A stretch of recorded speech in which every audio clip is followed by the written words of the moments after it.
တော့ program လေးတစ်ခုကိုမိတ်ဆက်ပေးချင်ပါတယ်ဒီ program လေးကိုကြည့်ရှုနေကြတဲ့ညီငယ်ညီမငယ်များအားလုံးပဲမင်္ဂလာပါကျွန်တော်ကတော့ ESWE Group Company များရဲ့ HR Manager တူပဲဖြစ်ပါတယ်အခုဗီဒီယိုထဲမှာပါဝင်မဲ့အကြောင်းအရာတွေကအာရှဒေသနိုင်ငံတစ်ခုဖြစ်တဲ့ဂျပန်နိုင်ငံမှာပညာတော်သင်သွားရင်ရေရှည်လောက်ကန်ခွင့်လန်းရရှိမဲ့ scholar တွေနဲ့မိတ်ဆက်ပေးမှဖြစ်လို့အဆုံးထိကြည့်ရှုပေးစေချင်ပါတယ်မိတ်ဆက်ပေးခြင်းနဲ့ scholar တွေကတော့ဂျပန်နိုင်ငံမှာရှိတဲ့အလှပဆုံးမျိုးတွေကတစ်ခုဖြစ်တဲ့ Hokkaido မြို့မှာရှိတဲ့ Hokkaido College Scholarship တွေပဲဖြစ်ပါတယ်ဒီ scholarship မှာပါဝင်မဲ့ scholar မျိုးစားတွေကတော့နံပါတ်1 Certified Care Worker Scholar နံပါတ်2 Nurse Scholar နံပါတ်3 Dental Assistant Scholar ဆိုပြီး scholar 3မျိုးပဲဖြစ်ပါတယ်ဒီ scholar 3မျိုးကိုတစ်ခုချင်းစီအသေးစိတ်ရှင်းပြပေးသွားမှာပဲဖြစ်ပါတယ်ယဉ်ဆုံးအနေနဲ့ဒီ scholar တွေကိုဘယ်သူတွေတက်ရောက်တင်တယ်လဲဆိုရင်Care Worker, Nurse နဲ့ Dental Assistant ဘာသာရပ်တွေကိုစိတ်ဝင်စားတဲ့သူများတကြီးရွယ်ဝင်များနဲ့မတမဆွမ်းများအားဒီဥနာထားပြုစုလုပ်ကင်ပေးခြင်းတော်သူများဆေးဘက်ဆိုင်ရာဤပညာများအားစိတ်ဝင်စားသူများဂျပန်နိုင်ငံတွင်ရေရှည်အခြေချနေထိုင်လိုသူများအတွက်တင့်တော်မဲ့ scholar လေးတွေပဲဖြစ်ပါတယ်ပထမဆုံးအနေနဲ့ Certified Care Worker Scholar အကြောင်းလေးရှင်းပြပေးပါမယ်ဒီ scholar ကတော့တကြီးပြုစုဆောင်ရှောက်ရေး scholar ပဲဖြစ်ပါတယ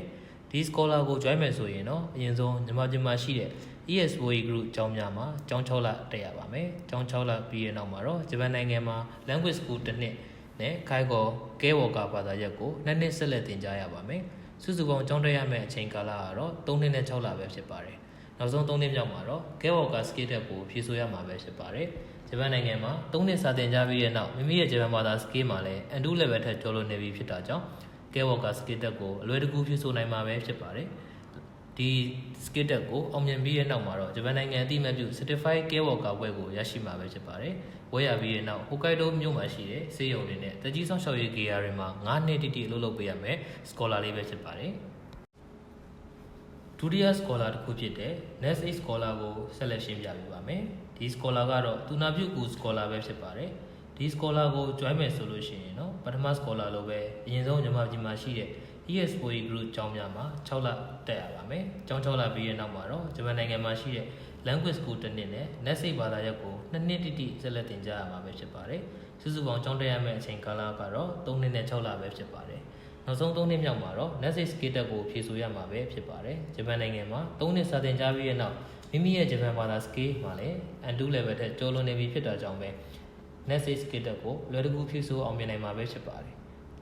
ဒီ skill တက်လေးကိုတော့အောင်မြင်ပြီးတဲ့နောက်မှာဂျပန်နိုင်ငံအသိအမှတ်ပြု Nurse ဘွဲ့ကိုရရှိမှာပဲဖြစ်ပါတယ်။ဘွဲ့ရပြီးတဲ့နောက်မှာတော့ Hokkaido မြို့မှာရှိတဲ့ဆေးရုံတွေနဲ့ကလေးဆောင်ရှောက်ရေး gear တွေမှာ9နှစ်အလုပ်လုပ်ပေးရမှာပဲဖြစ်ပါတယ်။တတိယ scholar ဖြစ်တဲ့ Dental Assistant Scholar ကတော့သွားစရာဝန်အခု scholar ပဲဖြစ်ပါတယ်။ဒီ scholar ကတော့ရှေ့ရ scholar နှစ်ခုနဲ့အနည်းငယ်ကွာခြားတာလေးရှိပါမယ်။ရှေ့ရ scholar တွေလိုပဲမြန်မာပြည်မှာရှိတဲ့ ESWE Group ကျောင်းများမှာကျောင်း6လတက်ရတာအတူကြီးပဲမယ်။ကျောင်း6လပြီးရဲ့နောက်မှာတော့ဂျပန်နိုင်ငံမှာရှိတဲ့ Language School တစ်နှစ်နဲ့ Dental Assistant ဘာသာရပ်ကိုရှေ့ရ scholar တွေနဲ့မတူညီပဲ3နှစ်ဆက်လက်သင်ကြားရမှာပဲဖြစ်ပါတယ်။စုစုပေါင်းကျောင်းတက်ရမယ့်အချိန်ကာလကတော့4နှစ်နဲ့6လကြာမြင့်မှာပဲဖြစ်ပါတယ်။နောက်ဆုံး4နှစ်မြောက်မှာတော့ Dental Assistant Skill တက်ကိုဖြည့်ဆို့ရမှာပဲဖြစ်ပါတယ်။ဂျပန်နိုင်ငံမှာ4နှစ်စာသင်ကြားပြီးတဲ့နောက်မိမိရဲ့ဂျပန်ဘာသာ Skill မှာလည်း N2 level ထက်ကိုကျော်လွန်နေပြီဖြစ်တာကြောင့်ပဲ Dental Assistant Skill တက်ကိုအလွယ်တကူဖြည့်ဆို့နိုင်မှာပဲဖြစ်ပါတယ်။ဒီ skill တက်လေးကိုတော့အောင်မြင်ပြီးရဲ့နောက်ဂျပန်နိုင်ငံအသိအမှတ်ပြု Dental Assistant ဘွဲ့ကိုရရှိသွားမှာဖြစ်ပါတယ်။ဘွဲ့ရပြီးရဲ့နောက်မှာတော့ Hokkaido မြို့မှာရှိတဲ့ဆေးရုံတွေနဲ့သွားစည်းကမ်းတွေမှာ9နှစ်တိတိအလုပ်လုပ်ပေးရမှာပဲဖြစ်ပါတယ်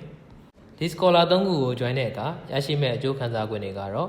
ESWE Group မှာတက်ရမယ်ကျောင်း6လောက်စာနဲ့ဂျပန်နိုင်ငံမှာတက်ရမယ်ကျောင်းလောက်ကတွေအကုန်လုံးကိုကုမ္ပဏီမှ sponsor အဖြစ်ပေးရထားမှာဖြစ်တာကြောင့်ပဲကျောင်းလောက်ကတွေအကုန်လုံးကိုပြန်လည်ပေးရလုံးဝမလိုပါဘူး။သို့ပေမဲ့မိမိကိုခေါ်ယူတဲ့ sponsor ကုမ္ပဏီမှာ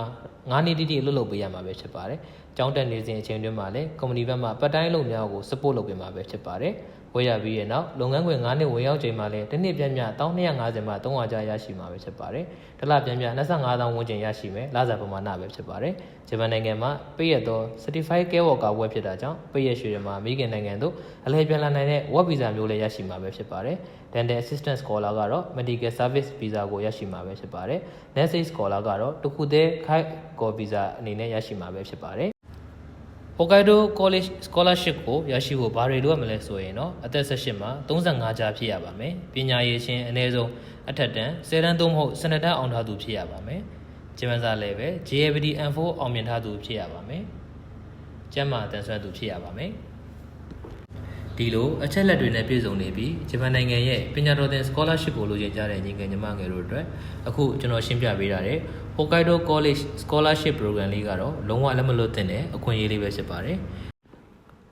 ဒါကြောင့်မလို့ဒီ scholarship program လေးနဲ့ပတ်သက်ပြီးပြုလုပ်မယ် seminar ပွဲလေးကို ESPOE ကုမ္ပဏီများ group ရဲ့ CEO ဖြစ်သူကနေပြီးတော့3လပိုင်း23ရက်နေ့တနင်္ဂနွေနေ့သူဝနဘောလုံးကွင်းရှိမှာရှိတဲ့ ESPOE ကျောင်းမှာအသေးစိတ်ရှင်းလင်းပြပြပေးသွားမှာဖြစ်တဲ့အတွက်အားလုံးကိုလာရောက်ပေးကြဖို့ဖိတ်ခေါ်လိုက်ရပါတယ်ခင်ဗျာ။